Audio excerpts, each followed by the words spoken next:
दोस्तों 2 मिनट निकाल के वीडियो पूरी आपने देखनी है ज़रूर।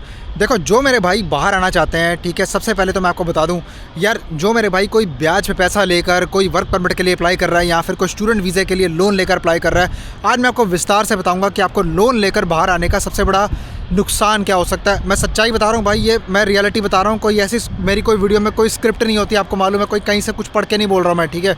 मैं आपको जो बताऊँगा एकदम 100% सच्चाई बताऊँगा, जो मेरा एक्सपीरियंस जो मेरे साथ भी हुआ है, ठीक है। मैं आपको वही एकदम बयान करूंगा जो इंसान को नहीं करना चाहिए यहाँ पर, ठीक है, आने से पहले। तो वीडियो को आपने लाइक करना है, सब्सक्राइब करना है चैनल को इस तरह कंटेंट के लिए, शेयर करना है किसी मेरे भाई के साथ में जो आना चाहता हो, लेकिन वो लोन के बारे में जो है बहुत ज़्यादा सोच रहा हो कि लोन लेकर आऊँ कि नहीं, ठीक है। तो ये वीडियो उसके साथ में शेयर करो, उसको मैं इसके अंदर ज़रूरी जानकारी दूंगा। इंस्टाग्राम पे मुझे फॉलो कर सकते हैं। इसके अलावा किसी मेरे भाई ने अगर हमसे कोई सर्विसेज लेनी हो, ठीक है, हम डील करते हैं मेजरली जॉब प्लेसमेंट्स के अंदर यूरोप में, या फिर आप अगर यूरोप में ऑलरेडी हैं और आपको किस तरह की हेल्प चाहिए तो आप मेरे साथ में कंसल्ट कर सकते हैं। आपको कॉल बनाने का लिंक नीचे कमेंट्स में पिन कर दिया मैंने, क्लिक करोगे, दिन सेलेक्ट करके गूगल मीटिंग ऐप पे आपकी कॉल शेड्यूल हो जाएगी। Thank you very much. दोस्तों, लोन लेके आने वाले बंदे, ठीक है, विदेश के अंदर, चाहे आप कहीं भी जा रहे हो, चाहे आप यूरोप आ रहे हो या कोई और कंट्री में जा रहे हो, पहले लोग कनाडा जाते थे लोन लेके, ठीक है, बड़ा ट्रेंड चला हुआ था यूके जाने का। अब क्या होता है दोस्तों, देखो, बैंक जब आपको लोन देता है, अगर आप बैंक से लोन लेते हो, मैं आपको दोनों सूरतों में बताऊंगा क्या होता है। जब आपको बैंक लोन देता है, ठीक है, बैंक आपको ना एक बड़े हाई इंटरेस्ट पे लोन देगा। क्या होता है कि जब आप विदेश पहुंच जाते हो, जब आप अपनी पढ़ाई, स्टूडेंट वीज़े की बात करते हैं, जब पढ़ाई अपनी पूरी कर लेते हो, उसके बाद में आपकी ना लोन की किस्तें स्टार्ट होती हैं।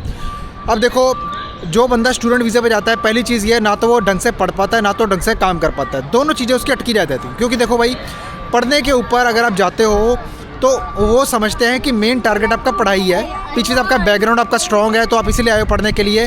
20 घंटे चलो ठीक है, आपकी पॉकेट में नहीं कुछ निकल जाए, ठीक है। देखो, मैं तभी बताता रहता हूँ भाई, देखो, यूरोप या फिर विदेश आना, कोई मिडिल क्लास आदमी या फिर कोई मेरा भाई, ठीक है, जो गरीब है, जिसके पास जो पूरी ज़िंदगी की सेविंग है 2-2.5 लाख 3 लाख रुपए, भाई वो मत आओ यार, ठीक है, वो मत आओ भाई, वो ख्वाब भी मत देखो भाई। इसका मैं सच्चाई बता रहा हूँ, आपके पैसे सारे बर्बाद हो जाएंगे, कोई फ़ायदा नहीं होगा आपको यहाँ पे आने का, ठीक है। पीछे थोड़ा बहुत जिसका कोई बैकअप हो, है ना, वही इस चीज़ का प्लान करे। खाम में लोनों के चक्कर में पड़ के यहाँ पे आके फिर क्या होता है ना कि भाई आप स्टूडेंट अगर आप आ जाते हो, तो खैर हम बात कर रहे थे, तो आप 20 घंटे काम करोगे, 20 घंटे में आपका कुछ नहीं बनेगा, ना आपका लोन का पैसा उतरेगा, ना आपका पॉकेट मनी निकलेगी, ना आपकी ट्यूशन की फीसें निकलेंगी। क्या क्या आप कर लोगे उसके अंदर, खुद सोच के देखो, ठीक है। फिर बंदे क्या करते हैं, इलीगल काम करने लग जाते हैं, ठीक है, अंडर द टेबल देसियों के पास में काम करने लग जाते हैं। देसियों को तो भाई बंदा चाहिए कोई ना कोई रखने के लिए, जिसके अंदर वो कम दिहाड़ी के अंदर जो है बंदे को रख ले, ठीक है। देसी भाषा में बिल्कुल बता रहा हूँ आपको, ठीक है। तो डेली वेज उसकी जो कम होगी बंदे की, तो अब क्या होगा, उस केस के अंदर वो बंदे को एक्सप्लॉइट किया जाएगा, बहुत ज़्यादा एक्सप्लॉइट ऐसे किया जाएगा कि उस बंदे को एक तो पैसे भी कम मिलेंगे, काम रगड़ के उसे अच्छी तरह पेल के उससे काम करवाया जाएगा, ठीक है। अब क्या होगा भाई, देखो, अब यहाँ पे अब आपकी पढ़ाई छूट जाएगी, ठीक है, पढ़ाई छूट गई आपकी कॉलेज की फीसें नहीं भरी जाएंगी, ना टाइम मिलेगा आपको किस चीज़ का। अब जब पढ़ाई छूट गई, आपको ना ईमेल आने लग जाएंगी कॉलेज से कि भाई आप कॉलेज नहीं आ रहे, अगर आपकी इतनी अटेंडेंस नहीं होगी तो आपको भाई हम ये कर देंगे, वीज़ा स्टेटस आपका रिवोक कर देंगे, इमिग्रेशन डिपार्टमेंट को इन्फॉर्म कर देंगे, और वो कर भी देते हैं भाई।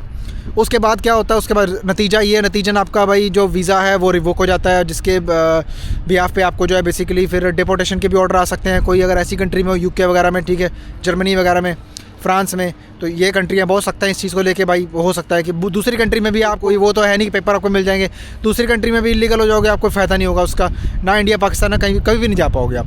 बात करते हैं वर्क परमिट की। अब ये खास है, देखो, जो मेरे भाई या तो मेरे से या किसी भी एजेंट से या किसी भी कंसल्टेंट से जो इंडिया में है, बाहर है, दुबई में है, उससे अप्लाई कर रहे हो, ठीक है भाई, देखो, लोन लेकर कभी अप्लाई मत करना। 2-2.5 लाख रुपए, 4 लाख रुपए, 5 लाख रुपए का लोन लेकर ब्याज पे पैसा उठा के भाई कभी अप्लाई मत करना वर्क परमिट के लिए। क्योंकि देखो, पहली चीज़, वीज़ा देना किसी भी एजेंट की या कंसल्टेंट की, ना मेरे, किसी के हाथ में नहीं है। आपका वो पैसा रिस्क में होता है भाई, साफ़ सीधी बात आपको बता रहा हूँ। वीडियो के अंदर जो मेरे भाई अप्लाई कर चुके हैं, जो करते हैं या जो करना चाहते हैं, वो सोच समझ के अप्लाई करें, ठीक है। जो अप्लाई कर चुके हैं उनको ऑलरेडी पता होता है, इसके लिए वो एक लीगल एग्रीमेंट भी साइन करते हैं। क्योंकि वीज़ा ना लगना मतलब वो किन फैक्टर्स पे हो सकता है, हमारी तरफ से 100% सब कुछ सही है, आपकी तरफ से सब कुछ सही है, फिर भी एम्बेसी अगर वीज़ा ना दे, उसमें किसी का भी जोर नहीं है। देखिए भाई, उसमें किसी का भी जोर नहीं, उसमें किसी की भी गलती नहीं है, ठीक है। जो खर्चा होता है, जो लॉयर्स की फ़ीस पे करते हैं, ठीक है, जो बहुत सारी चीज़ें ऐसी होती है यूट्यूब में नहीं बता सकते आपको खर्चे कहाँ कहाँ होते हैं, एक सेटअप पूरा बना होता है ना, ये वही करवा सकता है, ठीक है। अब कहाँ कहाँ खर्चे लगे होते हैं, ठीक है, वो खर्चे वो तभी वापस होते हैं दोस्तों कि अगर आपका वर्क परमिट या आपके डॉक्यूमेंट्स जो हैं वो फेक हैं या वो फॉर्ज किए हुए हैं, ठीक है, और वो भी कोई एजेंट आपको देगा। इस चीज़ की डॉक्यूमेंट्स की पूरी जिम्मेदारी हम लेते हैं दोस्तों, ठीक है। लेकिन अब अगर मान लो आपका वीज़ा ना लगा, भगवान ना करे, तो आप क्या करोगे उस केस में? आपने लोन के पैसे लिए हुए हैं, आपको तो भागना पड़ेगा कहीं ना कहीं भाई, क्योंकि लोन वाला बंदा तो आपको छोड़ेगा नहीं। तो देखो, इन चक्करों में मत पड़ा करो। अगर आपकी जेब में पैसा नहीं है तो बेटर है कि आप पहले पैसा उसको जोड़ो, पहले गल्फ़ कंट्री जाओ या कहीं पैसा कमाओ, कहीं ना कहीं छोटी कंट्री जाओ, कुछ करो, ठीक है, कहीं ना कहीं कुछ ऐसा करो या कुछ छोटा मोटा कुछ अपना काम धंधा करो जिससे आप पैसा थोड़ा जोड़ के उसके बाद में अगर आपके रिस्क लेने की पोटेंशियल हो तो आप अप्लाई करो। ऐसे नहीं मुंह उठा के कहीं से भी ब्याज का पैसा उठाया और चल भाई वर्क परमिट अप्लाई करेंगे, चलो भाई या फलाना एजेंट या हैरी भाई तो लगवा ही देंगे, है ना, वीज़ा, चलो हम चले जाएंगे। ऐसा नहीं है भाई, वीज़ा आपका लक है। हम मेहनत पूरी करेंगे, पॉसिबिलिटी के हिसाब से आपकी पूरी प्रोफाइलिंग करने के बाद भाई आपको एम्बेसी के अंदर भेजेंगे, ठीक है, वो भी जिस कंट्री के अपॉइंटमेंट आपको हम करवा के देंगे। बाकी मोस्टली कंट्रीज़ की अपॉइंटमेंट आपको इंडिया में या पाकिस्तान में खुद अपने आप सॉर्ट आउट करनी पड़ेंगी, क्योंकि देखो मेरे यहाँ से अगर आप मेरे से करवाओगे, मेरे यहाँ से अपॉइंटमेंट्स का पेज, VFS का पेज नहीं खुलता, तो मैं आपके लिए अपॉइंटमेंट्स किसी भी कंट्री में नहीं दिलवा सकता एक्सेप्ट स्लोवाकिया, ठीक है दोस्तों। ये पूरी प्रैक्टिकल बात है जो मैं आपको बता रहा हूँ, बिल्कुल सीधी बात है ये, ठीक है। जो बंदे इंडिया के अंदर जो झूठे ख्वाब दिखाते हैं पे आफ्टर वीज़ा के नाम पे, मैं आपको बता दूं वो सरासर गलत है, बिल्कुल झूठ है वो। क्योंकि देखो, अगर आज मैं वीडियो डालूं, अगर मैं एक वीडियो डाल दूं और उसके अंदर बोलूं कि भाई देखो आप भाई जाओ फलानी कंट्री, कोई भी अच्छी कंट्री बोल दूं, डेनमार्क बोल दूं, नॉर्वे बोल दूं, ऑस्ट्रेलिया बोल दूं, न्यूजीलैंड बोल दूं, पे आफ्टर वीज़ा, अगर मैं ये बोल दूं आपको, ठीक है, ये वीडियो टाइटल डाल दूं, वीडियो के अंदर ये मैं दावा करूं, मैं कहता हूं भाई कितने व्यू आएंगे, ठीक है। आप मेरी पिछली वीडियोस उठा के देखो जिसमें पे आफ्टर वीज़ा मैं पहले स्कीम करता था इंडिया में एजेंट के साथ में, ठीक है भाई, मेरा बड़ा नुकसान हुआ उस चीज़ के अंदर, मेरे ही पैसे बहुत ख़राब हुए, ठीक है, किसी का कुछ नहीं गया। तो मेरे को नहीं समझ में आती है कि इसके पीछे बहुत तगड़ा एक स्कैम है, क्यों मतलब लोग फंसते हैं इस चक्कर में।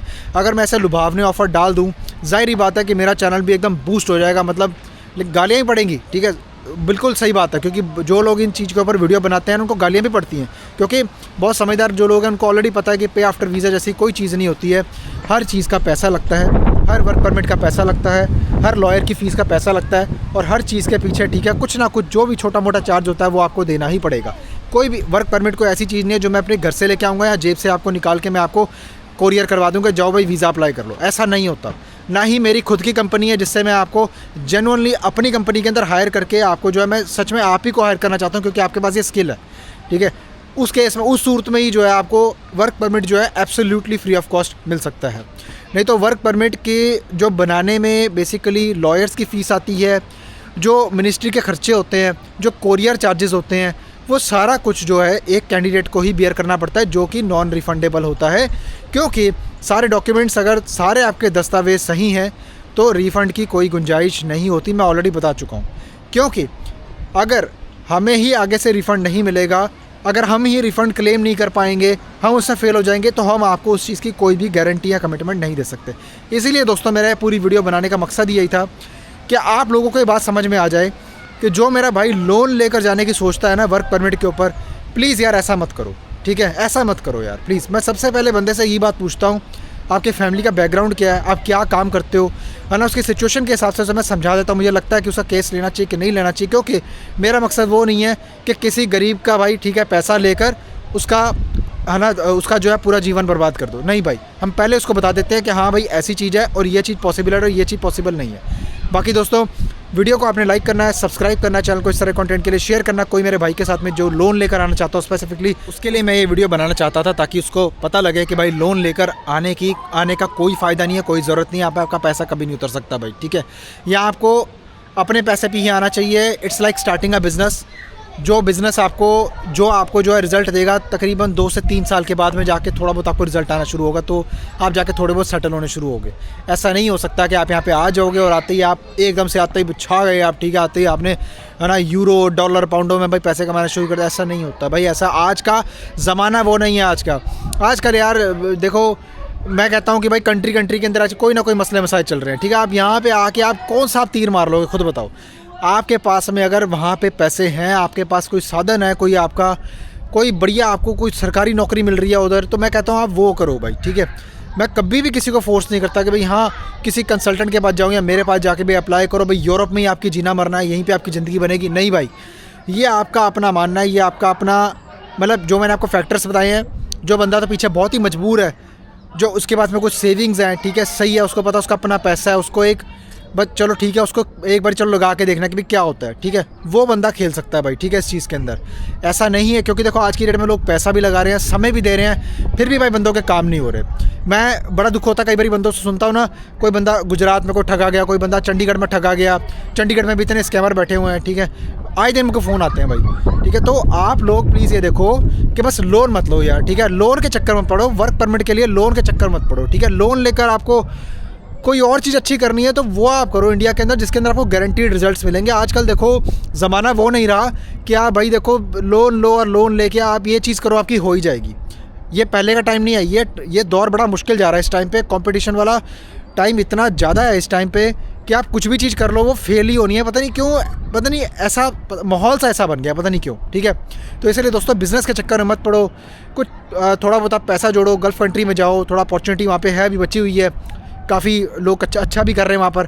पैसा जोड़ के उसके बाद आप यूरोप का, जब आप एक गैम्बल खेलने के लिए तैयार हो तब आप करो। बाकी उम्मीद करता हूँ कि आपको जानकारी काफ़ी अच्छी लगी होगी, ठीक है। तो अपने वीडियो को ज़्यादा से ज़्यादा शेयर करना है, इंस्टाग्राम पे मुझे फॉलो कर लेना है, और मिलता हूँ आपसे फिर किसी और शानदार कंटेंट में। तब तक के लिए अपने भाई को दुआ में याद रखिए और अपना बहुत सारा ख्याल रखिए। Bye bye.